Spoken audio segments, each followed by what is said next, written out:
Yo, yo, yo! Welcome back to the MMA Short Show. As always, your boy, Steven Moustaris. And guys, before I even decided to dive into this video, I just wanted to sit here and just see how the fight actually played out. I wanted to see how Dricus du Plessis performed. I wanted to see how Sean Strickland performed inside that octagon.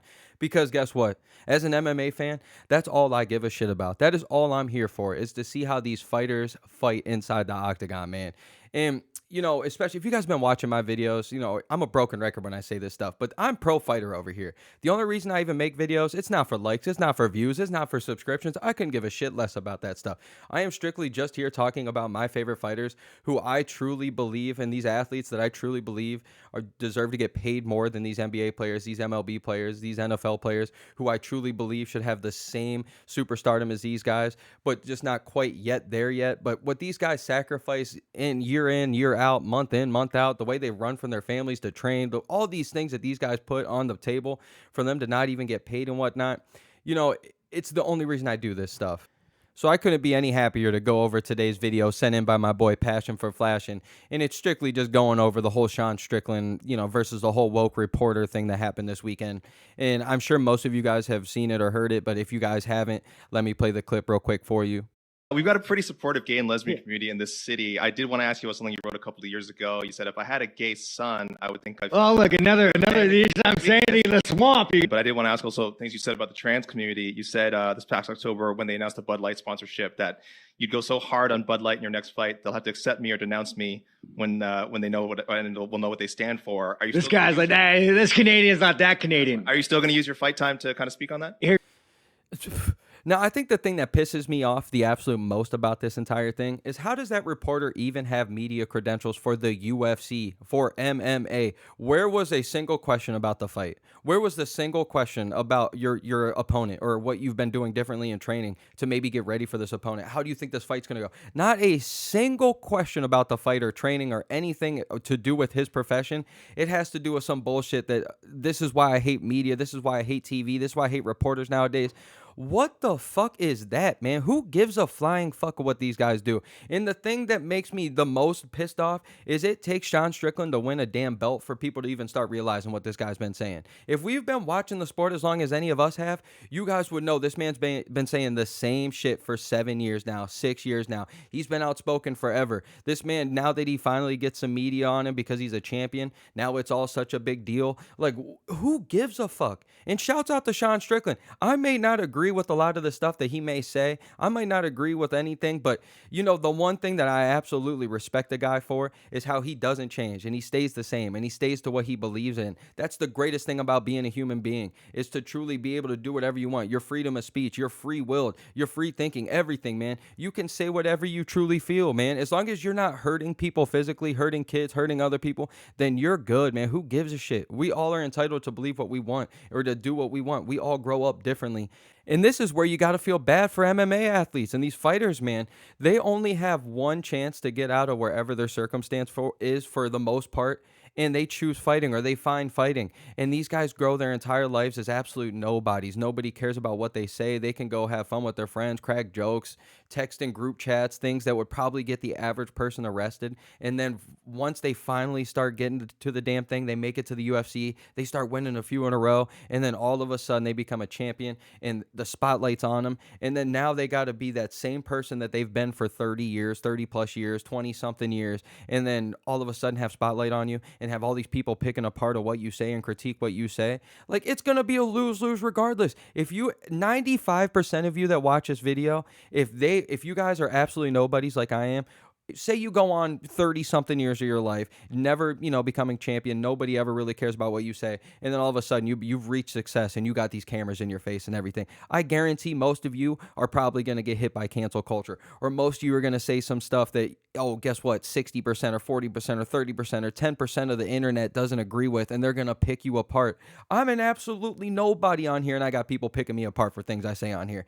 And I couldn't care less, man. It's the most beautiful thing about being a human being is your free will, and yet here we are picking apart these guys. And then all the MMA fans that are mad at Sean Strickland.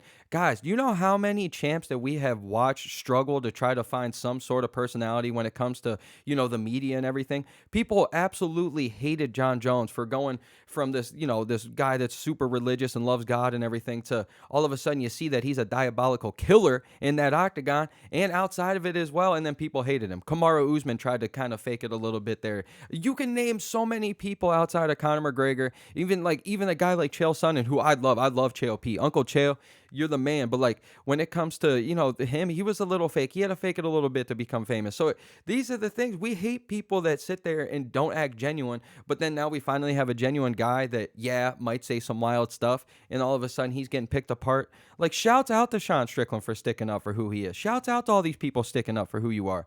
Who gives a shit, man? And to be picked apart, like I said, 90% of us that even watch MMA or do anything in life, if we got cameras on us all of a sudden, if we became TikTok famous all of a sudden, guess what? You're going to find yourself probably in the same position getting picked apart for things you say, because this is just the culture that we're in. But for that media member to sit there and ask some dumbass question like that, you know what you're doing. You're just trying to stick out. You're trying to say, oh, wow, this is something different. I'm sticking out because I might not have my own shit together, so I'm going to try to pick other people apart. And Sean Strickland, if you guys want to go back and watch his answer, he absolutely kills that guy. He goes in and gives some of the greatest answers possible. And I agree with a lot of the things that Sean Strickland said in those answers. And another thing that truly, truly pisses me off, to go outside of media, Dana White was asked about the same thing this weekend. And although his answer was absolutely phenomenal, and I'll play this here for you too. Yeah, I just want to go back.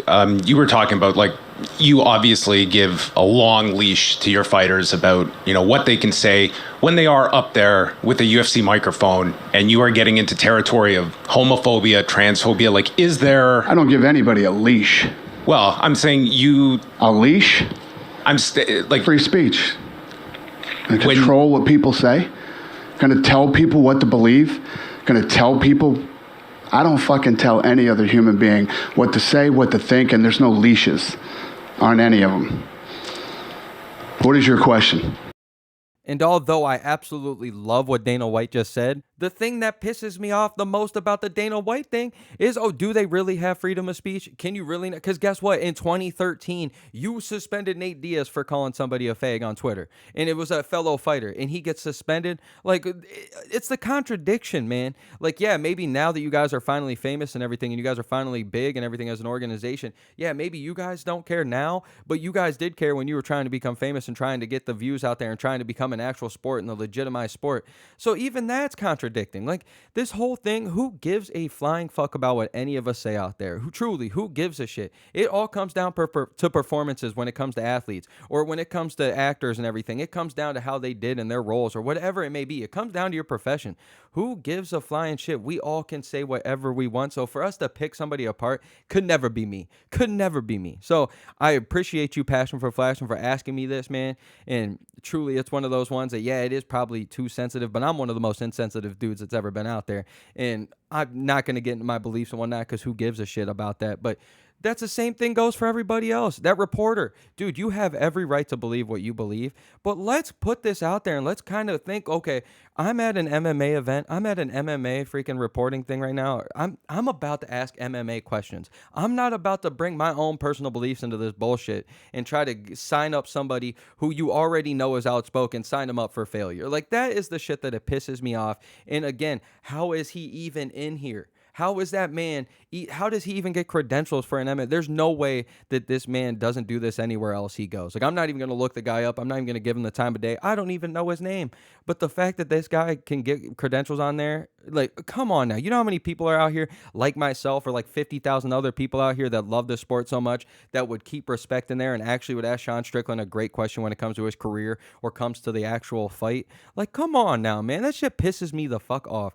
Now, if the reporter would have asked something good and actually stuck to his guns, like asking Sean Strickland, how it may be to talk shit about other fighters, but then maybe not being able to take it when other fighters talk shit back, now that's something we can talk about. That's something that's perfectly fair game. That's something that's a perfectly great question, because this has been happening recently with Ian Gary, Sean Strickland, all these guys that seem to be, poking fun at each other. It's the fight game. They love to talk shit, and it has been seeming to be a thing where these guys love talking shit about other fighters, but as soon soon as somebody talks shit about them, like Sean Strickland did with Dricus du Plessis when it came to his father, Sean Strickland acted like the biggest baby in the world and acted like he was going to stab him or something, So, like, that's a great question. That's something that's between fighters. That's something that you could focus on. That's a great one. But for us to sit here and ask some dumbass stuff about woke culture and things that he said in the past, you know exactly who Sean Strickland is. And to sit here and act shocked about it just blows my mind, man. So thank you again, Passion for Flashing, for bringing up today's topic. I truly, truly appreciate you, man. You're one of my longest subscribers, and it's been amazing getting to know you and talking MMA over the years. So please keep coming. And all of you guys, if you guys want me to talk about anything, please leave a comment. I'll definitely do it and definitely shout you out. But as always, your boy, Steven Moustaris. This is the MMA Short Show. And again, you guys are more than welcome to chew me up. All you Sean Strickland haters, yeah, you guys are going to sit here and think I'm pro Sean Strickland, but I promise he's not even one of my favorite fighters, not even close. I'm just pro fighter over here, and I'm going to stick up for these guys because it's absolute bullshit when these guys come after them, man. Come on now. Let's go.